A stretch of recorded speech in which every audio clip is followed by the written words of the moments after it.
Good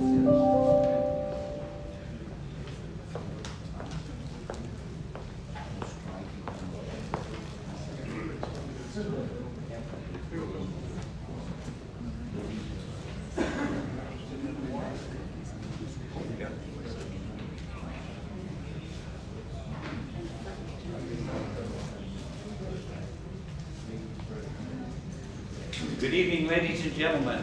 Welcome to the District 10 Community Leaders Meeting. So pleased that all of you could make it this evening. I know it's been a very difficult and hot time for all of us.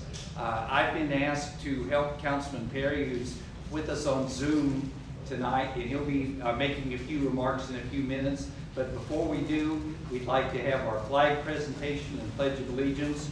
And so let us begin with that, if everyone will stand up. Thanks, sir.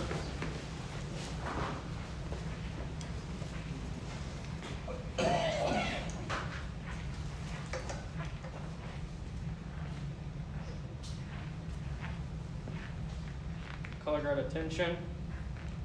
Color guard forward march.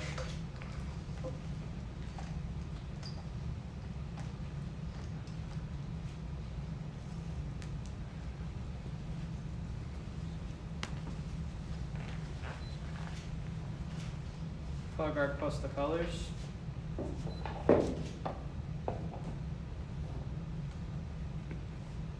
Please join me in the Pledge of Allegiance.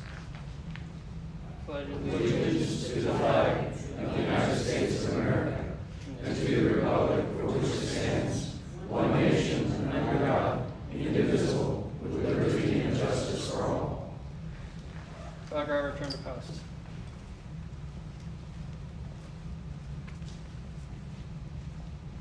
We'll do the Texas flag now. Honor the Texas flag.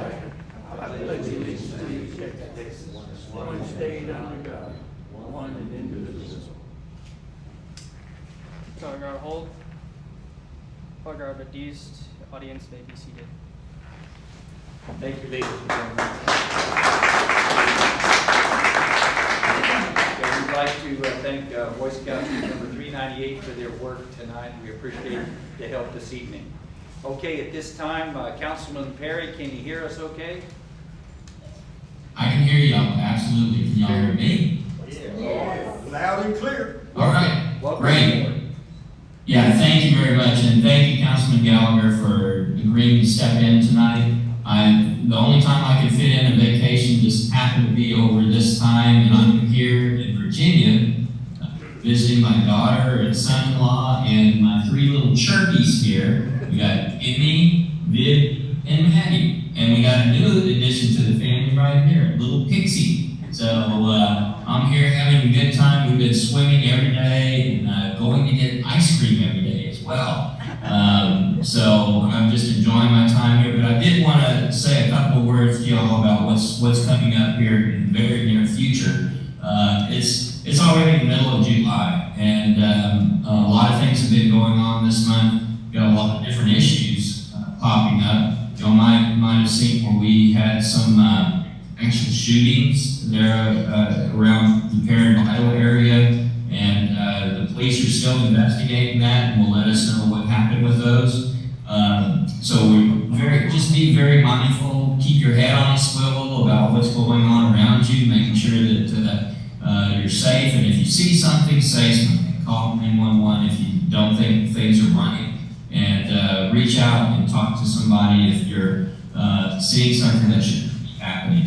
The other thing is the city staff is busily working on the budget right now, and as soon as we get back at the 1st of August, we're going to launch in budget meetings. We're going to review what they put together. Remember, that book is about that thick on what they put together for the budget, that we have to review line item by line item, basically, to make sure that we agree with what they're putting together. And again, we've already voted on the homestead exemption, kicking it up to 10% and adding to the disability and 65 years and older.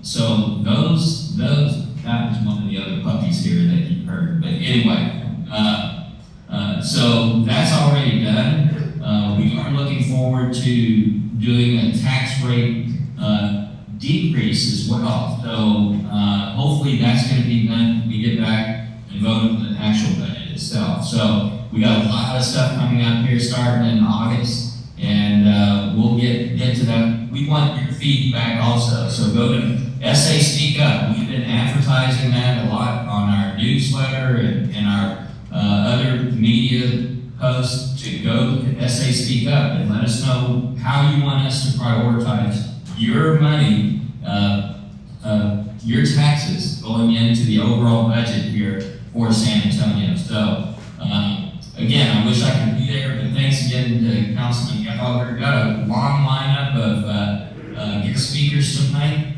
and if you got any questions about all of them, I'm sure someone will stay behind and answer your questions afterwards. But good seeing y'all, and I'll see y'all next month at the end of the day. We got some giveaways, Paul. Do we have giveaways tonight? Yes. All right. What about the free meal with the councilman? Yes.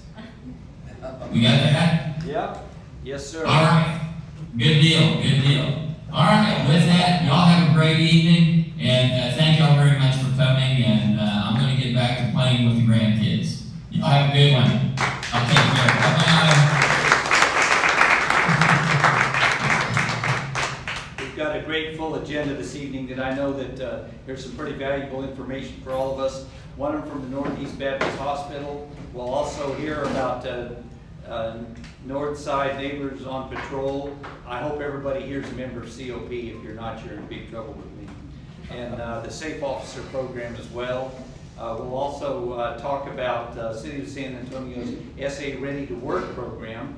And then we get to hear from some of our District 10 appointees, Mark White and Gavin Nichols. So it should be pretty interesting. And we've got lots of announcements. So at the end of the meeting, make sure you take your crayon out and make some notes on some of the things that we'll be talking about.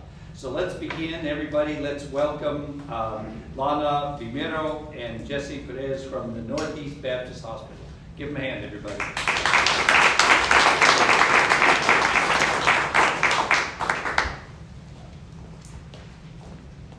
Please speak very closely. into the Speak mic. very closely. How about this?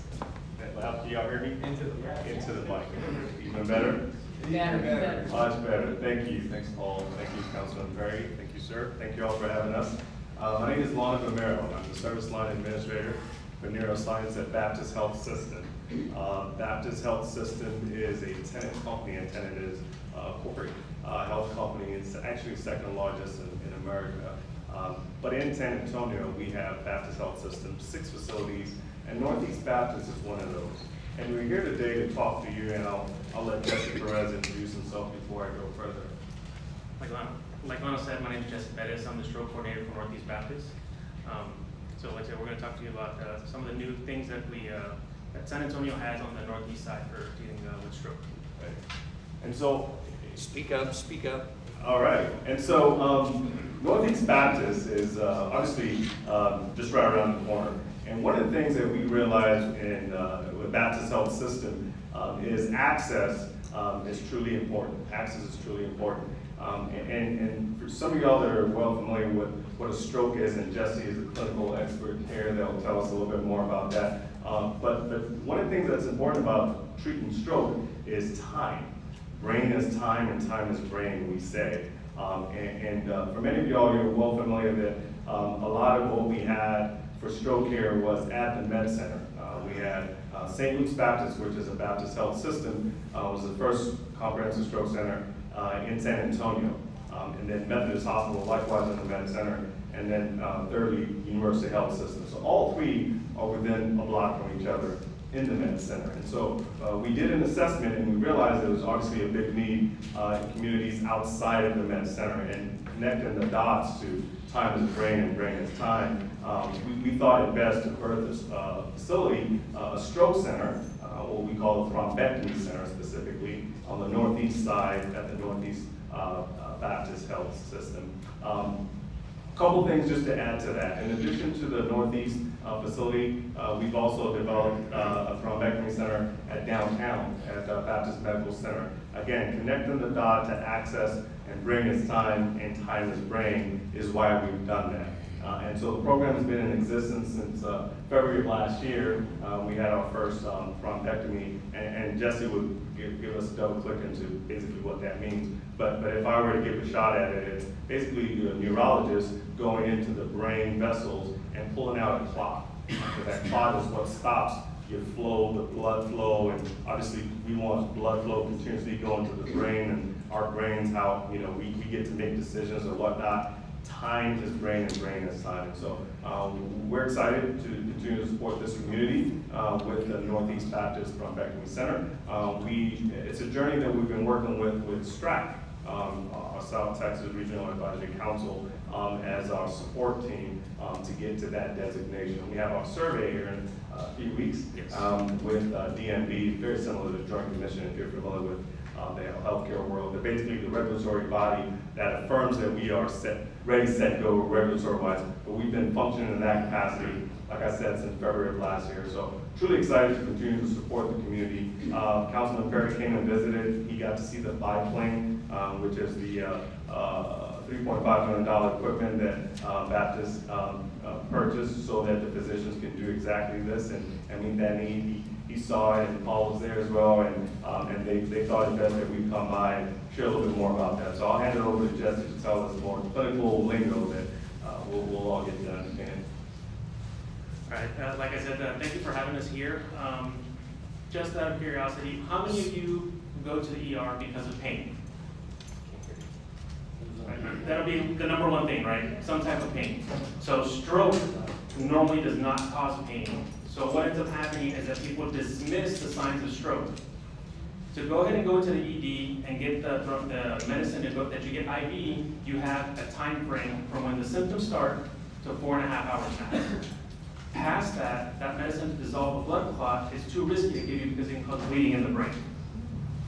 So with this new machine that Lana went ahead and said we got in the biplane, what that does, it increases the time of stroke care for patients, especially over here on the northeast side where it takes like about 20 minutes to get into the medical center, and that's on an ambulance. 1 minute of time that the brain does not receive oxygen, you're losing about 1.2 million neurons. So that's a lot of brain that's being lost. Having this machine over here on this side with STRAC, SAFD, Acadian, the 911 providers, we've been able to get a hold of them to bring them into our facility so they can go ahead and see, to bring patients that, knowing that there is a facility closer than having to go all the way to the medical center. So a lot of people go ahead and miss the opportunity to get this medicine IV because they don't get to the hospital in time. And this is in the emergency room. With this new machine and with our neurologists that we have, it pushes from 4.5 hours up to 24 hours. Okay, so that's a big advantage of having to go ahead and have this machine and the services here at Northeast on this side of the hospital. So a few cases that we've had, we had one patient that went ahead, last known well as she was, last time somebody saw her was over 24 hours. CAT scan was done on her brain, no bleeding, there was no identified stroke in the CAT scan. She went into the cath lab to go ahead and get the procedure done. 48 hours later, she's perfectly fine, eating Jell-O when I saw her the next day. When she came in, she had what we call forced deviation, meaning you can only look one way, completely paralyzed on one side. If she would have been somewhere else, it would have been, she's out of the window for the medicine, we can't do anything for her, admit her into the hospital, let's see if she gets better with rehab. Give her an aspirin. That would be the recourse. But now that we have this, especially on this side of the city, we're able to go ahead and help the residents here from this area, all the way from Christus, Santa Rosa, New Braunfels, all those outer communities now have access, a lot quicker access to go ahead and have that service line here, especially since we've increased it now to 24 hours. But like I said, a lot of people don't come to the hospital because strokes don't hurt. And usually when they do hurt, you have a headache and it's usually bleeding in the brain. At that point, you need to go to the OR. But for them to go ahead and go up, it's like a heart cath. So when they go ahead and they go into the heart, you have 4 blood vessels that lead up to the brain. And then the neurologist goes all the way up, locates the clot with some contrast, and then sucks it out. Basically, that's pretty much it. It's not that it's easy, but you're talking about blood vessels that are maybe 5 millimeters in size. But this is something that has been developed, that has become more practiced in the past 10 years. And now that we have this here at Northeast, I think it's a great benefit for the residents of this area. We're providing stroke care for patients that before either had to go to the medical center. By the time they got to the medical center, it was already too late.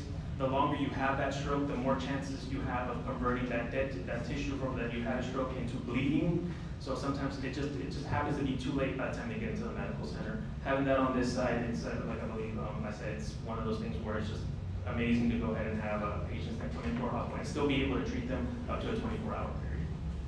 So. What would you say is the most noticeable characteristic of a stroke? What would the common person see?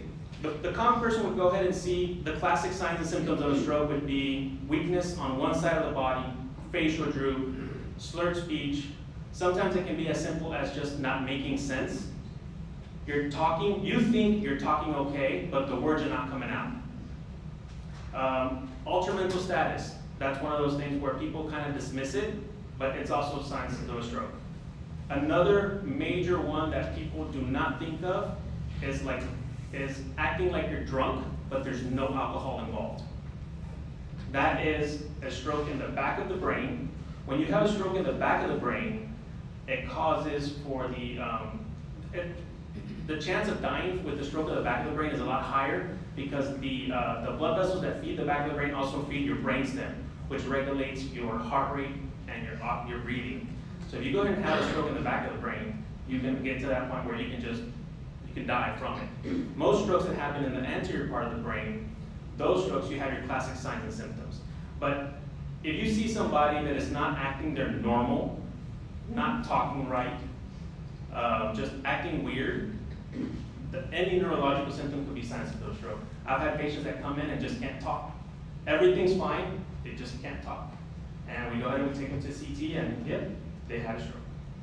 So, and stroke with COVID now is more prevalent. It's happening more. COVID has affected the coagulopathies on how you go ahead and coagulate your blood. And now young people, 20s, 30s, 40s, are having massive strokes from having COVID about 2 to 3 weeks out of after having COVID. So it has happened a lot more.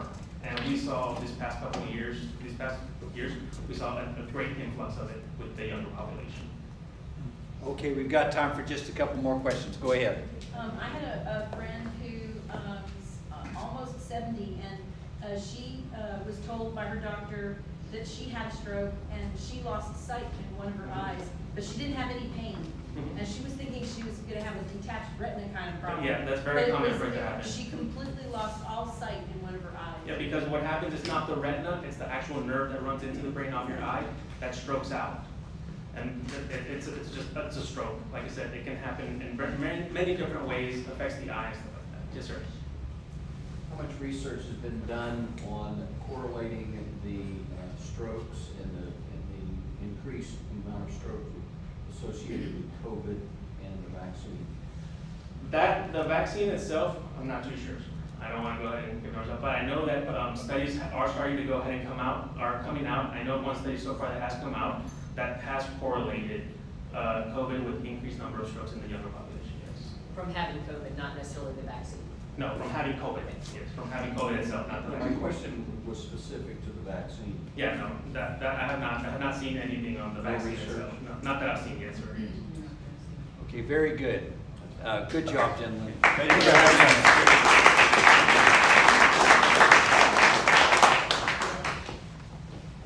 Now, that's information all of us here need to hear about. I think that's very, very important. Thank you very much. Okay, another one that concerns all of us because we run our neighborhoods is the Northside Neighbors on Patrol and of course our Northside Safe Officer Unit. So let's hear from the representatives that are here tonight for them. Dr. Dennis Stuckey and Assistant Chief Karen Fox. If you can come forward. And has the chief arrived yet? No, sir. No, okay, well, we'll wing it then. Okay, good luck. Okay, You want to be the assistant Yes, chief speak for the louder day? into the mic. I'll be Sergeant Jackson for the day. Okay. He can, For the police department or help Mr. Stuckey for sure. Go ahead, sir. So let me introduce our safe officers that are here, and hopefully we'll be joined by the chief before the end of the meeting. Into the mic, into the mic. Sergeant Jackson from our safe unit. Sergeant Gossett, who's our new representative on North, and I'm sorry, I don't know the other officer. Mr. Grant. We're very fortunate to have these professionals as a resource to the north side of San Antonio. Here, here. People don't realize, absolutely, people don't realize that these officers are the jack of all trades. They're the ones that do community policing, family advocacy. They train citizens on patrol. They're the ones that respond if there's a shortage or a need someplace, any place in the city. It's the safe unit, folks.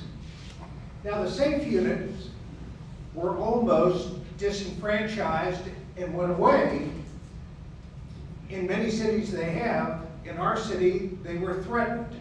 But fortunately, you all came out and you supported our local law enforcement and the keeping of officers. In fact, North has been able to increase their safe officers.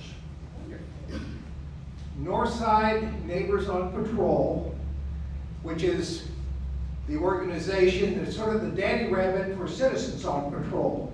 If you went through COP training and you got a really cool notebook or a pen or a lanyard, that came from your Northside Neighbors on Patrol organization. That started back in the year 2000, back when police and communities were just getting started working together. We're very fortunate that San Antonio Police Department has continued these programs. And it's only because of the interest of the folks in the neighborhood, but really, what's more important than our homes and our family safety in our neighborhoods? If you don't have that, what do we have? So for you that have been already trained in COP, Citizens on Patrol, we want to invite you back and take another class with us. We have some brochures over here which has the current training officer for the COP. And you're welcome to come back, welcome to interact with the officers, understand the new challenges that they have, because it's not just about crime prevention anymore. It's more than crime. It's really a distrust in the community. It's really a disrespect in the community for law enforcement. And who can represent communities in the support of these organizations and such as SAFE and our other organizations inside the San Antonio Police Department? That's what Northside, the Northside Patrol is all about. Working with to make sure that we have COP, well-trained and well-informed. If you have a COP unit, we want to take you and give you through new education programs, opportunities to learn more about some of the challenges facing our officers now. And let's say you as an individual, or you as a person in a group, or you as an HOA want to show some appreciation. How do you do that? The Northside Neighbors on Patrol can help you organize those kind of activities and events, because we need to say thank you to our law enforcement professionals from time to time, don't we? So we need your help. We've got new training starting in September at the Northside substation. We'll be starting that on a Saturday in September. We'll be also meeting with neighborhood representatives in September for the Northside Neighbors on Patrol, and meeting with the board of directors to make sure that we have the funding and the programs that the neighborhoods are needing. So we'd like you all to reach out to us, tell us what we can do to support you, and then we're going to work together to make the appreciation and the organization of the Northside Neighbors, which is more like neighbors watching out for each other. The name has come from a long way back. Some of you even remember Cellular on Patrol, back when cellular phones were kind of a novelty. It's, the status quo is no longer good. We need to become more involved. So we're looking forward to working with you all and working with our officers at the SAFE unit. Sergeant Jackson, would you like to say anything else? No, I think you covered it, Doctor. Do I have time? Go ahead. I talk pretty loud. I don't want to blow your ears out on this microphone. You All won't, right. don't worry. So Sergeant Jackson, again, I've been with the SAFE unit for about 5 years now. My old partner, Sergeant Bender, she got drafted back to the crime scene unit. So today is Sergeant Goss's first day with SAFE. So welcome aboard, sir. We're happy to have him. So Sergeant Gossett, he was on North Patrol as a patrolman. I actually worked patrol with him for a little while, I think on B shift, and then he was a North CRT detective. He was over at West Dog Watch as a supervisor. He's been a supervisor a little over a year now. Been on, I think, 12 or 13 years, right, Sergeant? Okay. So we're happy to have him in SAFE. He's going to be a great asset here. But I just want to hit what Dr. Stuckey said about COP. What do you think is the greatest asset to us as SAFE officers, or just police in general? What would you say is the greatest asset to us? Information. Information. Right. Well, Our eyes. that's it. But where do we get that information? From citizens. From you. So we are much more successful in our job when we have the buy-in of the community, when we have that cooperation, and that's why SAFE exists. We are that liaison with the police department and the community. So we're here for y'all. Anything that comes across you, please call us, let us know. By a show of hands, does everybody know who their SAFE officer is? Don't make me look bad. Okay, so if you don't know who your SAFE officer is, you can we'll stand by after the meeting tonight. We'll be happy to get you that information, okay? So we can open that line of communication. I would like, Sergeant Goss and I, as the SAFE supervisors, would like for our SAFE officers to know each and every one of you in their area, okay? So please plug into COP, plug into those community outreach events like we have. I think we've got coming up in October. I don't remember the deadline. Is everybody familiar with National Night Out? Okay, so this year they're doing it a little bit different. It's going to be San Antonio Neighbors Together. Is everybody familiar with that? Have you seen that name out there? All right, so I have, if you want to get with me after the meeting, I have some flyers with a QR code where you can go on and register your neighborhood to participate in San Antonio Neighbors Together. I believe that's on October 4th. Correct. And I know we've got a couple months, but our office has already been inundated with requests for officers to attend their community meetings, and we've got a lot to go to.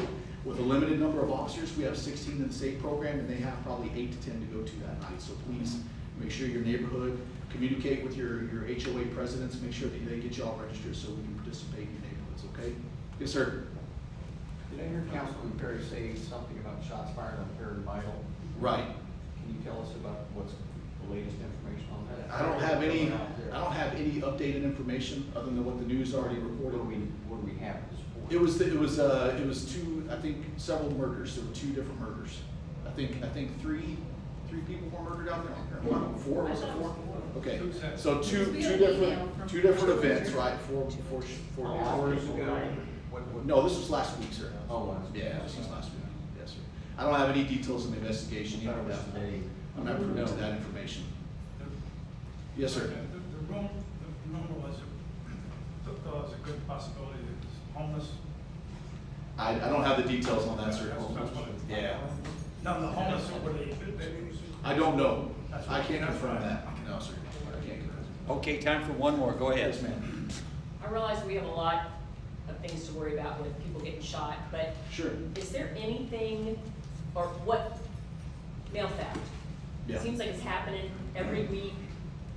Mailboxes open. I mean, I went and spent close to $500 to get a lockable one, but that offends me, frankly. Yes, Is ma'am. there anything that can be done about that? We've worked over the years. I mean, this has been going on now for probably a year or 2, and we've worked pretty closely with. We have a great relationship with the postal inspector here, based right here on Perry Bible, and we've done operations with them and had a little bit of success, limited success, but it's tough because these guys, they have access to keys that can open those mail parcels. A lot of them live in those communities, and they know what to look out for. They know what we're looking for. It's just a hard thing to prevent. It really is. But if you have any information, again, if he's like Councilman Perry was saying, you guys are the eyes and ears in your community. So if you So see can something, we call our safe officer? yes, if we please. see Yeah, that absolutely. mailboxes have been all the, Yes, ma'am.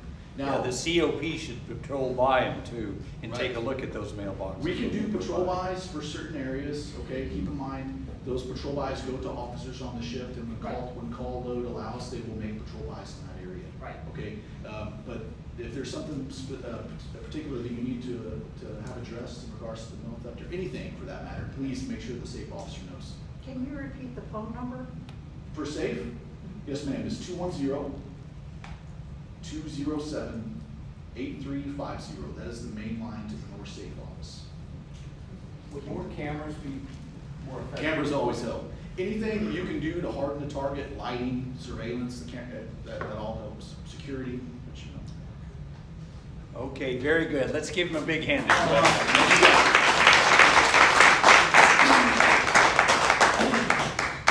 No, I think that COP program is one of the best things that ever was invented to keep neighborhoods safe. I remember when I was on council, just looking at my neighborhood and how small the incidents were, and it's because we have one of the most active COP programs in the district. So it's one of those things, push it in your neighborhood. And you know how we're having trouble getting people to participate in the neighborhood? There's no better program than COP to get, especially the younger people involved. They learn a lot, and it really does help all of us. So thanks again, gentlemen, for being here this evening. This is great.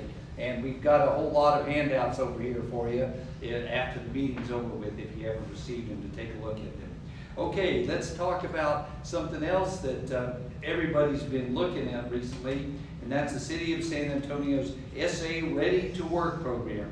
And we have Mike Ramsey, the Executive Director, here for the City of San Antonio's Workforce Development Office. Welcome, Mayor Mike.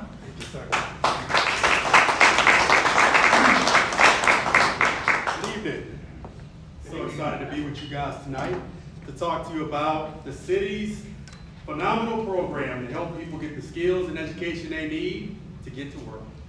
How many people know that a good job, a good quality job, is a solution to a lot of issues that we have in our community? We talked about healthcare earlier.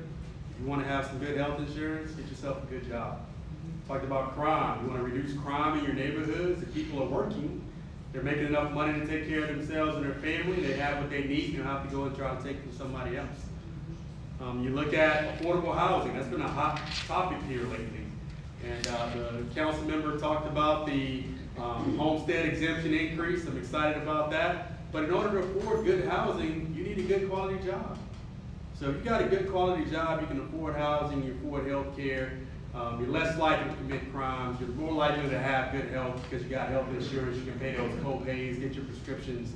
And that's what we want to try to do in a nutshell with Ready to Work. San Antonio, I've been here about 10 months, y'all. I came from Tampa, Florida directly. I was there for about the last 18 years. I'm originally from Baton Rouge, Louisiana. Yeah. And go Tigers. And San Antonio is a great, great city. Phenomenal city. The most visited city in the state of Texas is right here in San Antonio. And one of the things that we want to change the narrative about with San Antonio is that we're the 7th largest city in these United States of America, but we have the highest poverty rate of all the major cities in the United States. The highest. So Ready to Work is here to help that. Because what's the best way to help improve somebody's economic situation? Get them some skills, get them a credential, energy certification, get them a degree so they can get a better job. So that in a nutshell is what your tax dollars are going towards supporting this Ready to Work initiative. We're going to talk to you about a lot of different things, but just keep that at the core, as we go through this, is that Ready to Work is about helping people to give them the tools they need to provide economic stability for themselves and their families. All right, so here's the program in a nutshell. It's a $200+ million education and job placement program. Funded by a 1/8 cent sales tax. It was coming from the Edwards, going to the Edwards Aquifer a while back. It is going to be collected by this Ready to Work program through the end of 2025. And at that time, it's going to shift and it's going to go to VIA so they can work on the public transportation system. But the services will continue through this program through 2027, so about the next 5 years. We got a lot of community input and feedback. The mayor formed the employer task force with people from Toyota, USAA, Frost Bank, all giving him advice on how this program should be structured and set up to achieve the best results. Employer engagement is the key pillar of this program. We need to hear from the employers. Why? Because they have the job that these people are gonna need when they finish their education and training. City doesn't have enough positions to hire everybody. We're gonna help, we're gonna do our part. But we're gonna need the private employers to step up to the plate. They all got help wanted signs out everywhere right now, so they need workers. So this program is gonna feed that pipeline so they continue to grow and expand their businesses right here in San Antonio. They can get their talent right here in San Antonio. Intake assessment and case management is key. A lot of people have barriers and issues in their lives they need some assistance in overcoming. So the program is gonna provide them with a guide that's gonna help them to coach them to how to overcome some of the hurdles that they're facing in life, whether that be they need to get their GED first before they can embark upon a more strenuous or technical career training program. They need access to housing. They're gonna help them connect to facilities in the community that can offer them housing assistance. They're gonna assist to make sure that they're stabilized as they're getting into their education and training program. Free training and education is a big piece of this program. There's tuition vouchers as well for local, state, and public and private universities aligned to our target occupations, which I'll talk a little bit about later. Wraparound services, emergency support. And then the ultimate piece of this program is job placement. We want people placed in good quality jobs, stay in those jobs for at least 1 year, and then we're gonna evaluate ourselves. As I said, this is direct taxpayer money. Every dollar you spend, 1/8 of a cent of that dollar goes into this program. So we wanna make sure that we're accountable to you, our taxpayers, to our city council, to our mayor. Councilmember Perez made it very crystal clear to me that we're gonna be watching. And we wanna make sure that we're getting a good return on our investment. And the people of San Antonio and the employers of San Antonio are gonna benefit from this in ways that are gonna impact generations to come. Ready to Work is unprecedented in scale. The size of this program is unlike the size of any workforce development program funded by any city in this country. We've been talking to the Department of Labor, Secretary Walsh, getting his input as he travels around the country about who's doing what in the major cities across the United States, and nobody's doing it bigger than us right here in San Antonio, Texas. Because it's so big, it's truly a community collaboration. We got partners embedded throughout this city that are gonna help to make sure that people get the support they need to be successful. Employer engagement, as I said, is key. We have 209 local employers that have committed to hiring people out of this program. 209. It's hard to get 209 employers to agree to do anything. We got them to agree to hire out of this program. That's how much they need people and how much they believe in what this program is gonna produce for them. We're going to have a centralized data platform for that accountability that I was talking to you about. We've got a number of partners that are going to all be inputting information on how well participants are progressing through the program, so that we'll report on it in real time and adjust in real time. We're going to have some successes. We want to celebrate them together. We're going to have some shortcomings. We want to make sure we can go in and adjust and make the necessary changes in order to make those pieces stronger. Then, of course, our approved training catalog aligned to real jobs here in San Antonio. The scale, over 39,000 applicants we're anticipating to apply for the program. We launched about 7 weeks ago, and already almost 4,000 people in 7 weeks have pushed into the doors. To give you some perspective, we're only expecting about 5,500 in our first year. We've got 4,000 in 7 weeks. What does that tell you? There's a need in this community. There's a need for people to get the education and skills so they can create a better life for their kids, their families. 15,600 plus placed in high-paying jobs, well-paying jobs here in our community is our goal. Community collaborative that I talked about, we've got Alamo Colleges, Project Quest, Restore Education, and Workforce Solutions Alamo is contracted to deliver these services to our community members. The city is the fiduciary. We put out an RFP out to these agencies who've been doing this work for years. Project Quest has been partnering with the city for over 30 years, providing workforce development services for the community. Restore Education focuses on that segment of our population, the 1 in 5 people that live here that don't have a high school diploma. 1 in 5, that's 20%. That's a large segment of our population that doesn't have the basic skills they need in order to be productive in our communities. So they're gonna help to make sure people get across that finish line. Workforce Solutions Alamo, our local workforce development board, have got some phenomenal resources coming down from the federal government they'll be able to utilize to help support this work. And at Alamo Colleges, over 90,000 students. If we can get them pushing the students through in the right degree areas that are gonna be what the skills that those employers need to grow and expand and attract new business to our community, it's gonna be an economic driver if we can get them on board and moving in the right direction.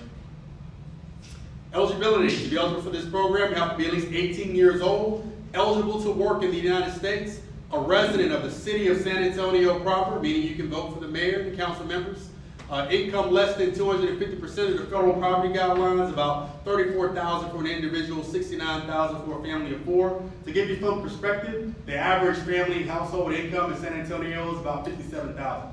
So we're gonna cover a large swath of the population here and start to change that narrative of the highest city with the city with the most poverty in it to the city with the most skills in it. That's our goal, to flip that narrative. We want to make sure that people are committed to completing the program and willing to take some assessments related to their current level of academic skills and what their aptitudes and interests are, so we can get them aligned to the right career path for them. Marketing outreach, a big part of this program, make sure we hit those pockets of the population that are lower skilled so they can get these skills so that they can be more competitive in our labor market. Employer engagement, as I talked about, is a critical part. Over 209 employers telling us, these are the skills I need. These are the certifications I gotta have. Here's the number of jobs I got today. Here's the number I'm gonna have a year from now. This is how many jobs I'm gonna have 5 years from now. Here are the big projects that are coming to the city. Construction is gonna be a big issue here. So we need skilled tradesmen. We know that every kid is not gonna go to 4-year college, and that's okay. If they can get into an apprenticeship program, learn how to weld, become an electrician, HVAC tech, they can take good care of themselves and their families and no college debt on the books. So we want to make sure we hear from our employers and what those jobs are so we can get the people prepared for them. Employer engagement, again, is key. We're utilizing the talent pipeline management framework endorsed by the U.S. Chamber of Commerce. It's basically supply and demand. We want to match the supply, the talent that we're producing with the demand, the skills that the employers need. That's what that is in a nutshell. Again, another example of that is shared responsibility between our education institutions as training providers and our employers who need that talent produced for them on the other side. Our target occupations are in the aerospace, architecture, construction, and skilled trade sectors. Education and professional services, there's a huge teacher shortage right now. We want to try to help with that. There's a lot of people that have some college and no degree. We want to steer them in that direction and help to make sure that our schools are well staffed. Finance and insurance, healthcare, always a big need, compounded by this pandemic that we've been coming out of.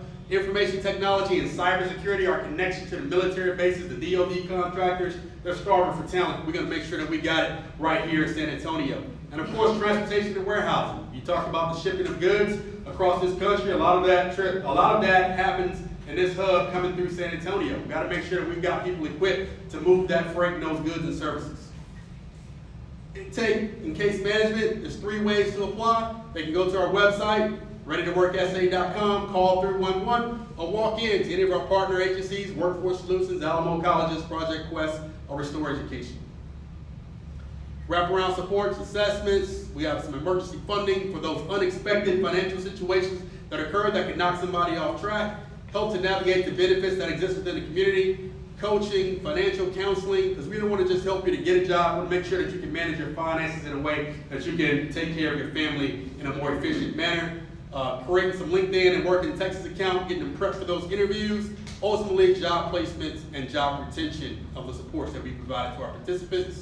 Emergency funding there to help to remove any barriers to education, training, job placement, and retention. Limited one-time or short-term payments to assist our applicants who have an urgent need. We want to make sure that we're providing that assistance until they can get connected to a more permanent source, or ultimately to get that job so they can pay for it themselves. Social service referrals for healthcare and mental health supports that exist in the community. As I said, I've only been in San Antonio about 10 months, but one thing for sure, there's a lot of community-based organizations providing a lot of help to people in need. So we want to make sure they get connected to those resources through this program. Our approved course catalog, over 900 training and courses aligned to those targeted occupations in those targeted industry sectors. We update this quarterly by our advisory board and look at it every 3 months to make sure that what we're paying for tuition for is aligned to real jobs in our community. The last thing we want to do is build a bridge to nowhere. We want to build a bridge to family-sustaining jobs. Over 50 approved training providers, Alamo Colleges, we've got Associated Building and Contractors, South Texas on here, Alamo Truck Driving Academy, a good mix, new apprenticeship program. We've got a good mix of public colleges and public universities with 2-year and 4-year degree pathways and skilled trade providers to help people to get into a program and get out quickly and get to work. Our funding caps is $5,000 for certificate programs. Associate degrees, $2,200 a year for 3 years or $6,600. Bachelor's degrees, $4,100 a year for those who have started college but not finished to get them across that finish line. $12,300 total, and emergency funding up to $1,500 per participant. We have a phenomenal think tank of national and local organizations helping us to make sure that we're aligned to best practices to ensure that we can produce good results.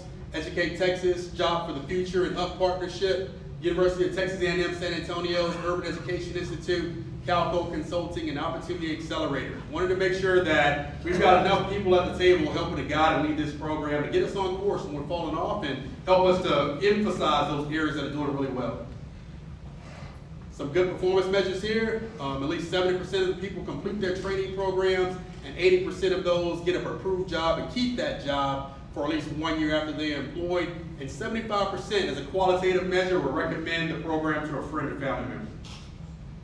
That concludes my presentation. I'm happy to answer your questions. Yes, ma'am. What I'd like to know is what happened in the schools, in the high schools. There's only one high school in San Antonio on the south side that teaches air conditioning.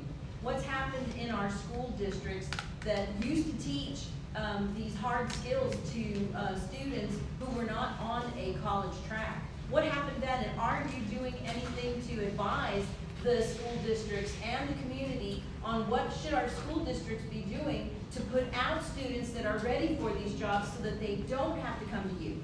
Yeah, no, you're absolutely right. I'm a firm believer that an ounce of prevention is worth a pound of cure. So we can catch them on the front end while they're in school and get them with some skills and equip to enter the workforce when they leave. I think we'll be much better off as a community. One of the best kept secrets, it's not really a secret anymore, is that the majority of students that graduate high school don't get a 4-year degree. How do I know that? In San Antonio, people with a bachelor's degree or higher, you know what the percentage is? 26%. That's it. So 74% of the people who live here don't have that. So we're going to try to work to make sure that we get the community in line with what's going on. All right, one more question and that'll be all. Hurry up. Go ahead. Sure. Andale. This program launched 2 months ago. You say 4,000 have applied for the program. How many are actually enrolled currently? And what's their progress? With only being 7 weeks in, all those assessments and that career navigation that we're talking about is happening right now. So those 4,000 are in the pipeline. So there's about 77 that have completed their intake and eligibility. It means that they're turning all their documentation. Here's my income, here's my pay stubs, here's my proof of residency, here's my ID card, and got all that information to their case managers. And they're developing their education and career plans right now, which take anywhere from 30 to 45 days. So we're just seeing the fruits of the first groups of people completing that process, and there's about 70 of them right now that are waiting on their education programs to start. So about 70. Correct. It's a long-term process, getting everybody through. Okay, everybody, let's give them a big hand.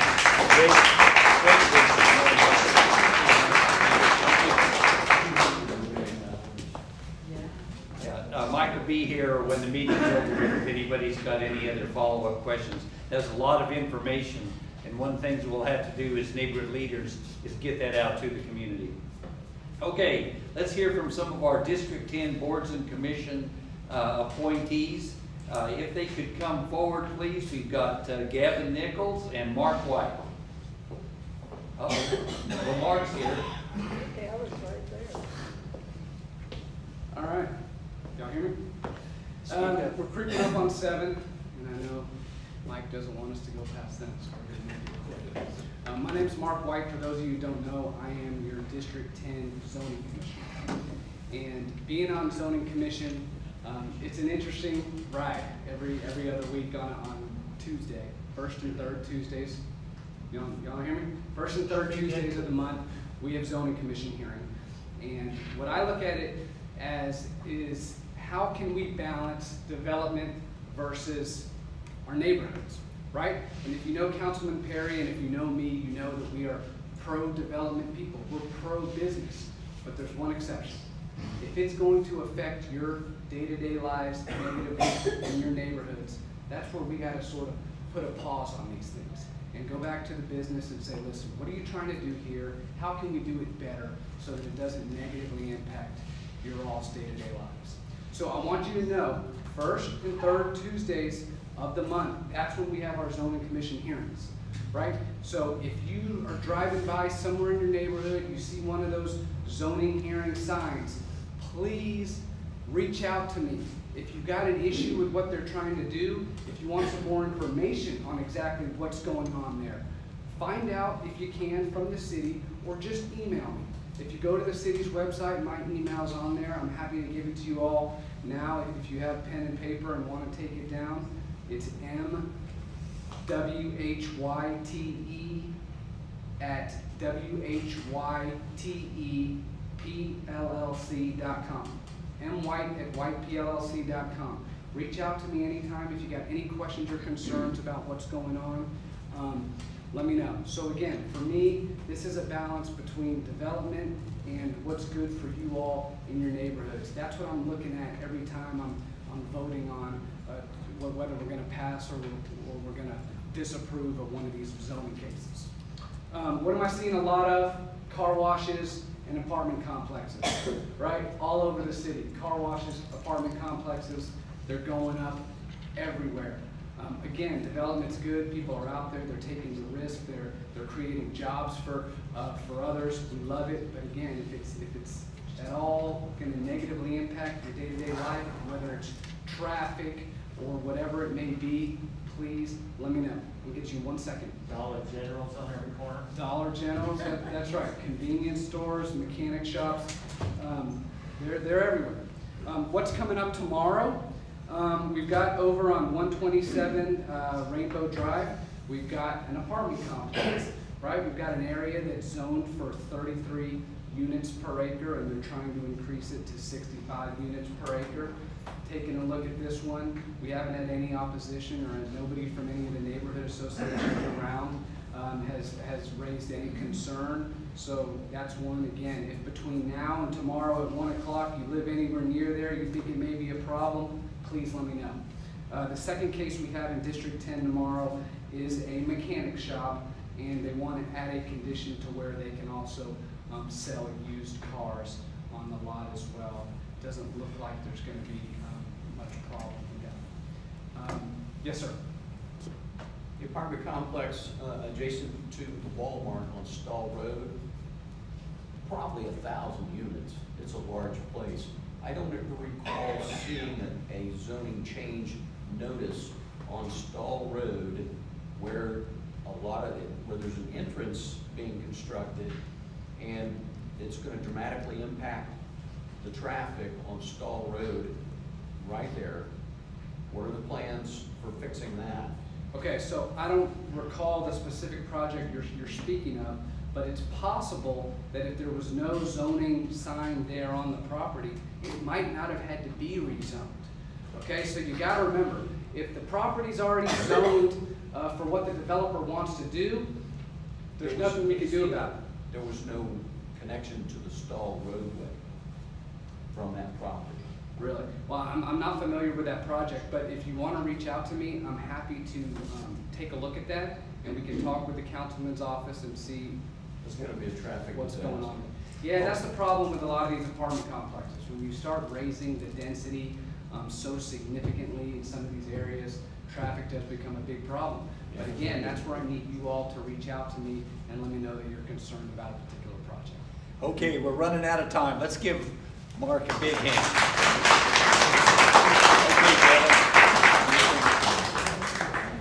I'm Gavin Nichols. I'm the District 10 representative to the City of San Antonio, Bexar County Joint Commission on Elderly Affairs. And there's an appointee from each council district, an appointee from each county precinct, appointee by the mayor, and appointee by the county judge. And let's see, next slide, please. So we have these committees: Housing Committee, Transportation, Nutrition, Outreach, and Legislative. The Joint Commission meets monthly, the second Wednesday morning of every month at 10 a.m. and we meet down at the Vista Verde building where the tax assessor and collector is. That's an in-person meeting. You can join it by Zoom as well. They're open and we have a public agenda, so anybody wants to come and speak to it as a citizen and be heard, they can do that. We have committee meetings the third Wednesday of every month, and those are held by Zoom only. And if you're interested in attending one of those meetings, you can let me know and I'll introduce you to the committee chair. I'm the chair of the Transportation Committee. And next, here's my contact information. My day job, I'm a program officer at the San Antonio Area Foundation. And we have a program for older adults called SALSA, Successfully Aging and Living in San Antonio. So that's my connection to that. I got interested in being part of that and contacted the councilman when we had an open position a couple of years ago on the Joint Commission. You can send me an email or give me a phone call if you have a question or want to talk about something, want to get involved in any kind of way. And I'll be here if you have any questions, and I've got a pocket full of cards if anybody needs one.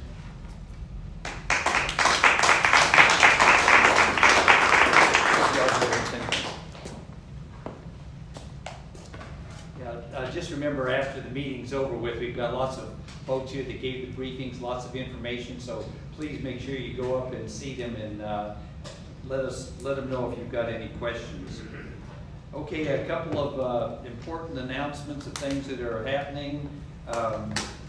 First of all, again, where's Kendra sitting now? Okay, there she is back there. If you've got any updates to your email, phone numbers, so that we can contact you, make sure you see her and she'll put that information down. The next meeting for the Alliance is going to be August 15th, and as Councilman Perry pointed out, they're finally, the pizza's just about finished on the budget. They've got it baked, so we'll be able to hear from the city about how that budget's come along. Again, that's the Alliance meeting here at 7 p.m. on August 15th. The District 10 meeting then will be on September 19th, the follow-on. And the one I'm looking forward to is in October when we have our Alliance meeting again, and it's going to be all those folks that are running for office. We'll get to hear from them and ask them embarrassing questions. And the one that you did hear that Officer Jackson brought up, National Night Out, now known as Neighbors Together, October 4th. Make sure you find out about that, and let's all of us get our neighborhoods registered. And we'll be putting out, and D10 will put out information on that too, so everybody will know what to do. Let's see, I've received a request for an announcement about animal care services. They're going to have an important meeting that they want to hear from you. It'll be July 19th, tomorrow night, 6 p.m. And where's that going to be held? The Hamilton Community Center. Say it real loud. Hamilton Community Center, which is right up the road on Nacogdoches. Hamilton Community Center, 10700 Nacogdoches Road. Lady Bird Park. By Lady Bird It's Park? inside. Oh, inside Lady Bird It's inside the park. Okay. So if you care about animals, and I know everybody here does, that's really important. Okay, another announcement. Let's see, Carol, you've got a few words you wanted to say? You've got 1 minute. Go ahead.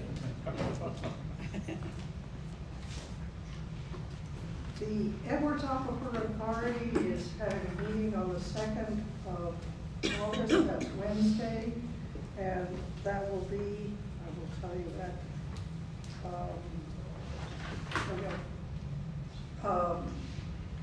3:30 p.m. at the Norris Conference Center, that's also San Pedro, and it's on the Endangered Species Act. San Antonio has to have a permit to pump from the Edwards Aquifer that says we will do measures to guarantee spring flow. We are renewing that permit. The first one was 15 years, but they didn't make it longer because they didn't know what to do about climate change. This has to take that into account. If you would like to come, if you have thoughts, we would like to hear from you. The second is this Wednesday at 3, which is the Alamo RMA is having a discussion about the tunnel near the springs and taking input. In my opinion, they ought to be getting some expert advice from the USGS. No, thank you very much. I'll tell you, that's really important. I mean, if we don't have water, we're all in big trouble, so thank you so much. Okay, now, for the most exciting part of the evening, I know all of you have been wondering, why don't you have a ticket for the door prizes? Well, believe it or not, oh, a question back here, go ahead. Yeah, I'd just like to make a statement and a request. As a lot of you can see, our community here has been going downhill for a few years. You can drive up and down Thousand Oaks, see all the graffiti. There was recently a homeless camp discovered over there off of Thousand Oaks, across from Eddie's Taco House. Okay, I'm inspired. I'm going to get a COP program going. So I'll be getting with you guys and you guys. But I just want to say, our community has to get involved with taking action on things like this graffiti, this homeless problem, or else we're going to look like Austin. You ever been to New Orleans? Yes. It's the same thing. Austin, New Orleans, and now a homeless camp is 1 mile from my house. I live in Hunter's Mill. So we have to take action on this. Very good. If we don't want our neighborhood to be like that. Yeah, good So call. is there a representative for Councilman Perry's office? Yeah, we're all here. Okay, I'll get with you guys afterwards because I'd like your assistance in helping clean that homeless camp. Okay, yeah, Jarvis was back there. Thank you very much. Okay, Paul has come up with some questions that are going to narrow down exactly who has won these fine door prizes. His first question is, who has lived in District 10 for over 50 years? Now you have to go 60. Okay, now we have to go 60. What is 1968? I have no idea. I actually, Go ahead. I just I turned actually, 60. I actually have. I've lived since I was, wait a minute. No, 57 years, never mind. 57. 57, anyone more than 57 years? Like we're in an auction. Barbara 57 going once, twice. We have a winner. Give her a big hand. And that's what happens when you're born and raised on the north side of San Antonio. Here's a good one. Who has served on a D10 board or commission for over 10 years? Ta-da! Wait a second, I have to. Okay, third poll. Yeah, is that it? Lunch with councilman. Oh, yeah, the lunch with the councilman. He takes you to that expensive Irish restaurant, McDonald's. Have you heard of it? No, I'm just kidding. Okay, the question is, Lemmings. for lunch with Councilman Perry, who brought a guest that has never attended a District 10 meeting before? There we go. Ta-da! Hey, good. Okay. All right, we need to get his contact.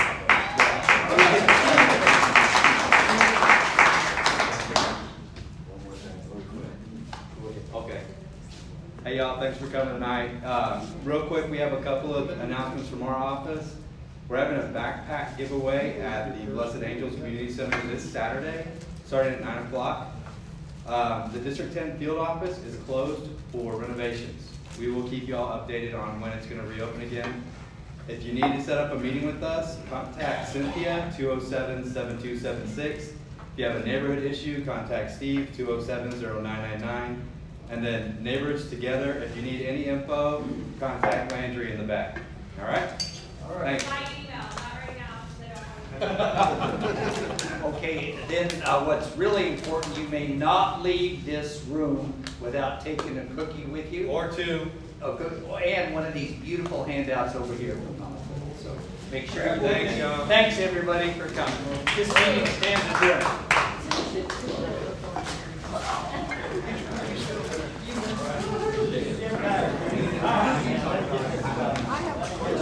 Yes, ma'am.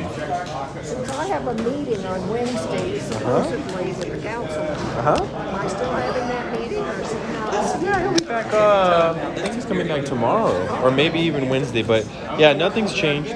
We're still keeping it